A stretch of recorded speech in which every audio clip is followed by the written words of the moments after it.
Ilang oras na lang papasok na ang bagong taon, pero sa Las Piñas, malungkot na sasalubungin ng isang pamilya ang pagpapalit ng taon. 6 po sa kanila ang namatay nang matrap sa nasusunog nilang bahay kaninang madaling araw. Sa napabayaang lutuan umano nagsimula ang apoy at mabilis na kumalat dahil daw sa mga nakaimbak na paputok at pailaw sa bahay. Nakatutok si Dante Perelio. Halos himatayin sa hinagpis si Doktora Mayla Landingin nang malamang 6 sa kanyang mahal sa buhay ang nasawi sa isang iglap nang masunog ang kanilang bahay sa Airmen's Village, Barangay Manuyo 2, Las Piñas City. Sumiklab ang sunog 12:45 ng madaling araw. Ayon sa mga saksi, nakalabas na raw ang 3 sa 6 na biktima pero binalikan ng kanilang mga kapatid at magulang.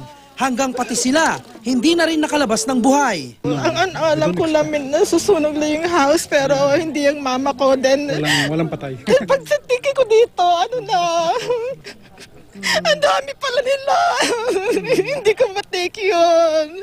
Sinubukan pa raw lumabas ng mga biktima sa likuran pero puno ng rehas na bakal ang bahay. Kaya natrap sila at na-suffocate.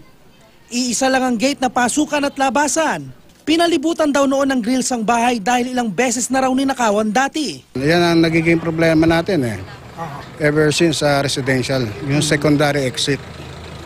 Security conscious, pero hindi safety conscious sa fire. Yun ang so kailangan talaga yung mga window opening. Natagpuan ang bangkay ng mga biktima na magkakahilera habang hawak pa ng ilan ng alaga nilang aso. Patay ang ina ng tahanan na si Dulce Tianzon, 59 years old. Maging ang kanyang mga anak na sina Duncan, 19 years old, Aaron, 18 years old at Alec, 12 years old. Pati rin ang nanay ni Anita na si Segunda, na 89 years old na nasa wheelchair pa nang matagpuan. Patay rin ang isa pang kaanak na si Anita, 79 years old. Ang ama ng tahanan na si Bonifacio at anak na si Ace, nakaligtas at nakakonfine ngayon sa Philippine General Hospital matapos magtamo ng first at second degree burns. Nangyari ang trahedya kung kailan pa naman may reunion ng pamilya sa pagsalubong sa bagong taon. Hindi makatanggap pero dapat tanggapin. Pero prayers talaga. Pero bigat, sakit. Bigla, sobrang tragic. Kung parang ang bigat na pagsubok. Very hard na trial. Pero siguro may reason. God knows lang. Sa inisyal na investigasyon ng Las Piñas BFP, sa lutuan na gumagamit ng kahoy nagsimula ang sunog. Mabilis raw na kumalat ang apoy dahil sa mga imbak na kahoy at malakas na hangin. Napag-alamang din may mga nakatagong paputok at pailaw sa loob ng bahay. Dante Perelio, Nakatutok, 24 Oras.